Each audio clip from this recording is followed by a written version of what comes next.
Sawadee ka, Pomchu Eron ka. Kap? Kilala niyo naman ako, I'm a Thai series fan, Thai pop fan, Thai makeup fan, and Thai food fan na rin. So let's rate my Thai inhalers. This is green herb oil. I can use this whenever I want to have a massage. Yan, sa back of my neck, sa mga kasukasuan, here sa arms, and I love that it has a roller. You know what? The smell, I remember my lola. Madaling gamitin, just roll into your skin and you will feel relaxed. So I would give this a good 8.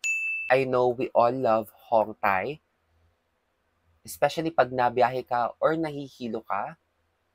The smell is so relaxing.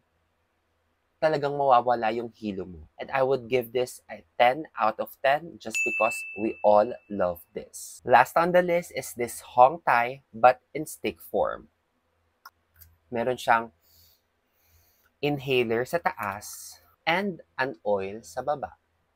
Out of all three, ito yung may direct contact sa nose ko. Kaya naman super love ko siya. Talagang nakaka-relax pag nasa biyahe ako. Ito talaga yung dinadala ko. And I would rate this 100 out of 10. Ang dali niyang gamitin and ang dali niyang dalhin. Meron ka ng inhaler sa taas at meron ka pang oil sa baba. So, saan ka pa, di ba? And that's it for my favorite Thai inhalers. And as a Thai fan, super essential to sa akin. Ikaw, anong favorite Thai inhaler mo? Yun lang. Kapon ka! Bye!